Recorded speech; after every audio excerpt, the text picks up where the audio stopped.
যে আমি তাদের জীবনের সাথে তাদেরকে খুব কাছ থেকে দেখতে পেয়েছি যাদেরকে নিয়ে আমি কাজটা করছি। ট্রু, আমি রিক্সা গার্ল করেই হয়তো এত দূর আসছি।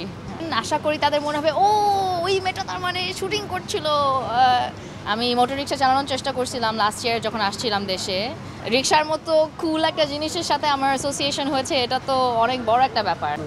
খুব ভালো লাগছে, দীর্ঘদিন ধরে এই ফিল্মটার সাথে আছি। অনেক আগে আমরা শ্যুট করেছিলাম, দেশ বিদেশে ঘুরেছি কাজটাকে নিয়ে, ফেস্টিভ্যালে গিয়েছি, মুভি থিয়েটার্সে গিয়েছি। শেষমেশ বাংলাদেশের মানুষ দেখতে পারবে, এটা চিন্তা করে খুব স্বস্তি হচ্ছে।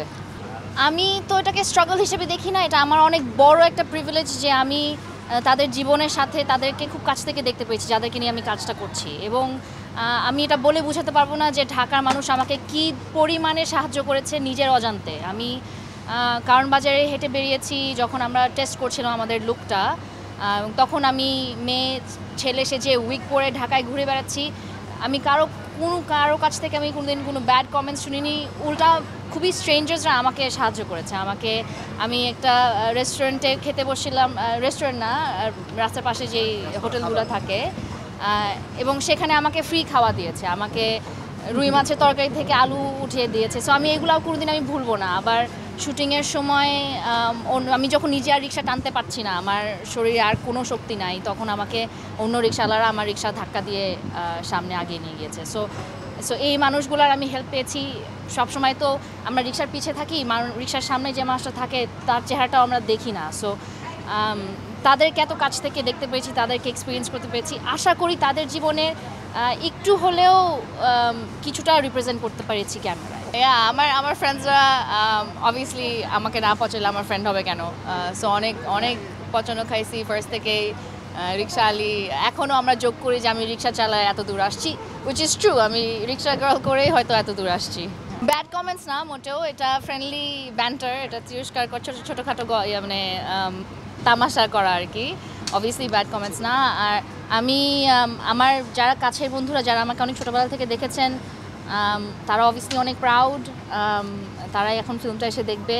আমার অনেকগুলো বন্ধু অলরেডি নিউ ইয়র্কে তারা প্রিমিয়ারে শোতে এসেছিলো, এবং মানে আমি খুবই গ্রেটফুল। তারা আমাকে সারা জীবনই, আমার একটা স্টোরিটেলিংয়ের অভ্যাস ছিল ছোটোবেলা থেকে, সেটাকে তারা সারা জীবনে এনকারেজ করেছে। আমি আশা করি তারা দেখতে পারে কোনোভাবে, আমি তাদের কথা প্রায় মনে করি। কয়েকজনের চেহারা অবশ্যই আমি চিনবো। মানে এটা আসলে আরও আমাকে মাঝে মাঝে একটু ইমোশনাল করে ফেলে, যারা আমাকে হেল্প করেছে এই শুটিংয়ের মাঝখানে। আশা করি তারা দেখতে পারবেন, আশা করি তাদের মনে হবে ও ওই মেয়েটা তার মানে শুটিং করছিল। So that would be nice.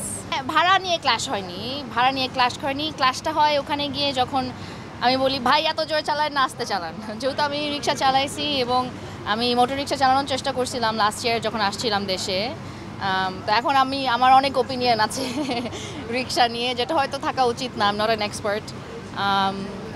তারপরেও ধরেন এখন মোটর রিক্সা যা চলছে সব কিছু মিলিয়ে, হ্যাঁ একটু তো কয়েকটা ঝগড়া হয়েছে, আবার অনেক ভালো মোমেন্টসও হয়েছে। হ্যাঁ, এলিট রাস্তাঘাটের বিষয়টা আমি এভাবে দেখি না, সেটা তো আসলে সিটি ম্যানেজমেন্টের বিষয়। সিটি ম্যানেজমেন্ট আর ক্লাস দেয়ার ডিফারেন্ট থিংস। আমি মনে করি যে আমাদের যে মোটর রিক্সাগুলো আছে সেই রিক্সাগুলোকে আমাদের রেগুলেট করা, আমাদের ইঞ্জিনিয়ারিংটা ঠিক করা।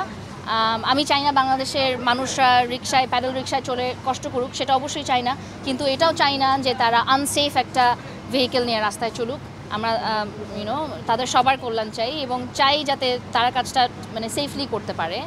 আর এলিট রাস্তায় যে চলার বারণ, যেটা বলছিলাম যে রুলস রেগুলেশন অন্যখানে, আর ক্লাস ইমোশনস ওগুলো আরেকখানে। যদি কিছু রাস্তায় রিক্সা না চললে সেটা ট্রাফিকের জন্য ভালো হয়, সেটার সাথে আমি একেবারে একমত।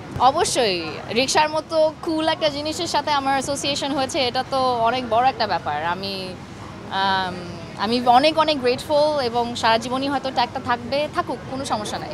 আমি সব ধরনের কাজ করতে পছন্দ করি এবং সব ধরনের কাজই করি। আমি একটু বেছে শুনে গল্পটা সিলেক্ট করি, যদি গল্প ভালো লাগে কেন না, অবশ্যই। রিক্সা গার্ল অনেক ইউনিক একটা ফিল্ম, অনেক মানে এরকম ফিল্ম তো ঢাকায় আগে হয়েছে কিনা, এরপরে হবে কিনা ঠিক জানি না। এটা খুবই unique blend of Bangladeshi Dhaka elements.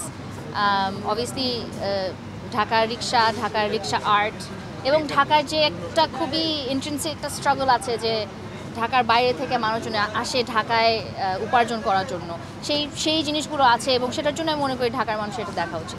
নতুন কোনো সিনেমা এখন পর্যন্ত যুক্ত হয়নি, আমি প্রযোজক হিসেবে কাজ করি মূলত, তো সেটা নিয়েই আছি। এই বছর আরেকটা কাজ করার কথা চলছে, দেখি যদি হয় তাহলে এই বছরের শেষে শ্যুট করব।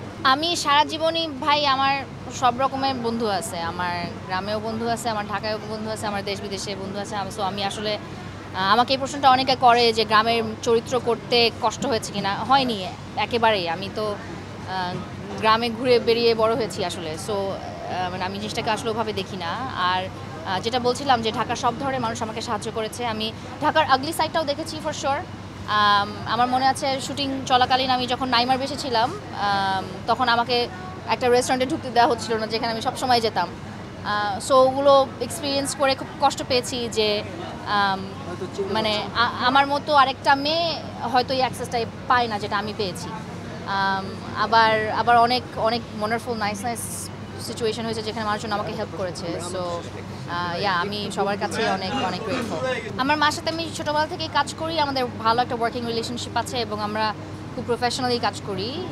এটাতেও একই কাজ করেছি, সে আমাকে অনেক কিছু শিখিয়েছে, আমার কাজের ভুল ধরিয়ে দেয়, ইমপ্রুভমেন্টস দেয়।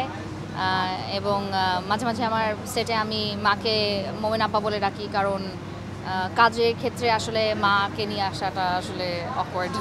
Yeah, that's it.